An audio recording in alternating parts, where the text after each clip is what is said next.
Assalamualaikum warahmatullahi wabarakatuh. Alhamdulillah kita balik lagi ke pembelajaran kita tema 2 persatuan dalam perbedaan, subtema 1 rukun dalam perbedaan PB 4, 5, dan 6. Doa sebelum belajar. Bismillahirrahmanirrahim. Raditu billahi rabba wa bil islami dina wa bi muhammadin nabiyya wa rasula. Rabbi zidni ilman warzuqni fahman. Artinya, kami ridho Allah sebagai Tuhanku, Islam sebagai agamaku, dan Nabi Muhammad sebagai Nabi dan Rasul. Ya Allah, tambahkanlah kepadaku ilmu dan berikanlah aku pengertian yang baik.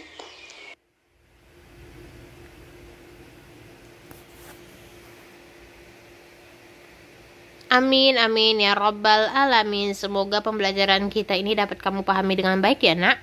Nah, adapun tujuan pembelajarannya yaitu kamu dapat mampu menemukan contoh pelaksanaan nilai persatuan dalam kehidupan sehari-hari dengan benar, kemudian mampu menerapkannya dalam kehidupan sehari-hari, dan kamu dapat menemukan 3 contoh pelaksanaan nilai persatuan dan kesatuan.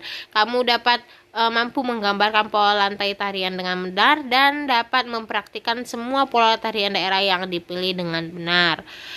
Oke, menjaga kerukunan di lingkungan tempat tinggal kita merupakan tugas setiap warga karena persatuan sangat dibutuhkan untuk mencapai tujuan. Segala perbedaan yang ada dikesampingkan untuk kepentingan bersama. Terkadang perbedaan yang dimiliki oleh suatu kelompok dapat memperkaya keputusan yang diambil. Nah, jadi menjelang proklamasi kemerdekaan Indonesia terdapat beberapa peristiwa penting nih yang perlu kamu ketahui. Di antaranya sebagai berikut ya nak. Nah, tanggal 9 Agustus itu Insinyur Soekarno, Muhammad Hatta, dan Dr. Hajime Widyoningrat pergi ke Dalat, Saigon untuk bertemu dengan Marsekal Terauchi, Panglima Besar Tentara Jepang di Asia Tenggara. Nah, Panglima tersebut menyampaikan informasi kepada pemerintah Indonesia bahwa Jepang akan memberikan kemerdekaan kepada bangsa Indonesia. Nah, saat itu tentara Jepang sedang terdesak nih oleh tentara sekutu. Beberapa wilayah Jepang dijatuhi bom oleh tentara musuh. Untuk menarik simpati rakyat Indonesia, Jepang ini memutuskan untuk menghadiahkan kemerdekaan. Nah, pertemuan antara Panglima Jepang dan pemerintah Indonesia memicu pertentangan dalam negeri. Terjadilah perbedaan pendapat antara tokoh golongan tua dan golongan muda. Nah, golongan muda tidak ingin kemerdekaan Indonesia diatur oleh Jepang. Mereka menginginkan proses kemerdekaan Indonesia disiapkan oleh bangsa Indonesia tanpa ada campur tangan asing. Nah, dari teks itu tadi kita dapat mendapatkan informasi kan nak. Nah, jadi balik lagi nih ke peta pikirannya. Peta pikirannya kita pasti menggunakan adik simba. Apa, di mana, kapan, siapa, mengapa, bagaimana. Nah, jadi apa informasi yang disampaikan Panglima Besar Tentara Jepang di Asia Tenggara kepada Indonesia apa nak? Nah, ini ada warna pink ya. Panglima tersebut menyampaikan informasi kepada pemerintah Indonesia bahwa Jepang akan memberikan kemerdekaan kepada bangsa Indonesia. Itu jawabannya. Kemudian di mana tempat pertemuan antara Panglima Besar Tentara Jepang di Asia Tenggara dengan pemerintah Indonesia? Di mana nak? Iya, di Dalat Saigon ya. Kemudian kapan pertemuan antara Panglima Besar Tentara Jepang di Asia Tenggara dengan pemerintah Indonesia dilaksanakan? Kapan? Iya, tanggal 9 Agustus 1945. Ada ya nak. Kemudian ada lagi Kak Adik Simba. Siapa tokoh yang terlibat dalam pertemuan tersebut? Siapa nak? Iya, yang tokohnya adalah Insinyur Soekarno, Muhammad Hatta, Dr. Hajiman, dan Marsekal Terauchi. Kemudian ada Mengapa? Mengapa pertemuan antara Panglima Besar Tentara Jepang di Asia Tenggara dengan pemerintah Indonesia memicu pertentangan? Kenapa?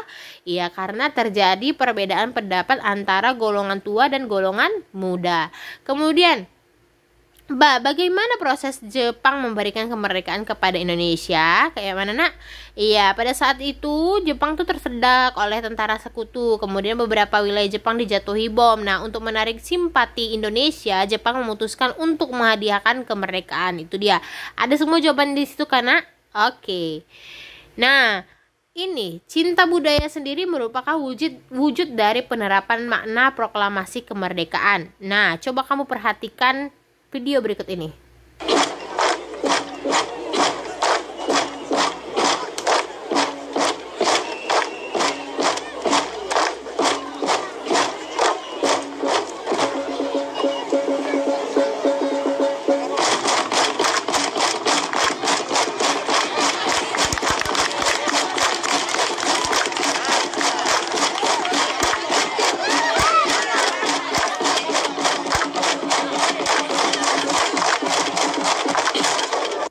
Nah, video tadi itu adalah video tarian Rangkuk Alu. Ya, Rangkuk Alu. Nah, Edo, Lani, Siti, Udin, Dayu, dan Beni berencana mengikuti festival budaya. Saat ini mereka sedang berdiskusi untuk menentukan budaya yang akan mereka usung. Nah, Edo dan teman-temannya sangat antusias nih. Mereka ingin memperkenalkan seni dan budaya suku-suku yang Indonesia. Menentukan kebudayaan mana yang akan dipilih tidak mudah. Semua budaya yang dimiliki Indonesia sangat beragam dan menarik.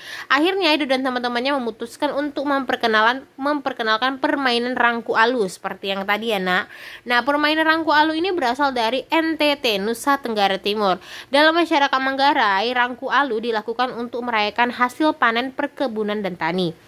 Edo dan teman-temannya sangat bangga dengan kebudayaan Indonesia. Nah, makna proklamasi itu tercermin pada kegiatan Edo dan teman-temannya adalah mereka mau memperkenalkan dan menghargai budaya dengan mengikuti festival. Kemudian kegiatan Edo dan teman-teman terkait dengan makna proklamasi itu yaitu menentukan keputusan dilakukan dengan cara musyawarah, dan mereka itu juga saling menghargai dan menghormati sesama, menumbuhkan sikap toleransi, mengutamakan kepentingan bersama daripada kepentingan pribadi untuk mencapai mufakat dan keputusan bersama. Nah, mari kita cari tahu ya kebudayaan apa aja yang ada di Indonesia lagi. Nah, coba kamu perhatikan tarian berikut ini.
Oke, tarian-tarian tadi yang kamu lihat adalah tarian-tarian yang ada di Indonesia. Tarian-tarian dari berbagai macam daerah Indonesia. Nah, seperti tari Seudati itu dari Aceh, tari Andun dari Bengkulu, tari Tendak dari Riau, dan terakhir ini tadi tari Tambun Bungai dari Kalimantan Tengah. Nah, kebudayaan yang ada di Indonesia itu ada berupa seni tari karena yang seperti ini. Nah, seni tari itu memiliki pola lantai. Nah, pola lantai itu bermacam-macam kan. Ada pola lantai lurus, melingkar, melengkung. Nah, kita sudah membahasnya di materi yang lalu. Nah, masih banyak lagi nih tarian Indonesia dengan menggunakan pola lantai.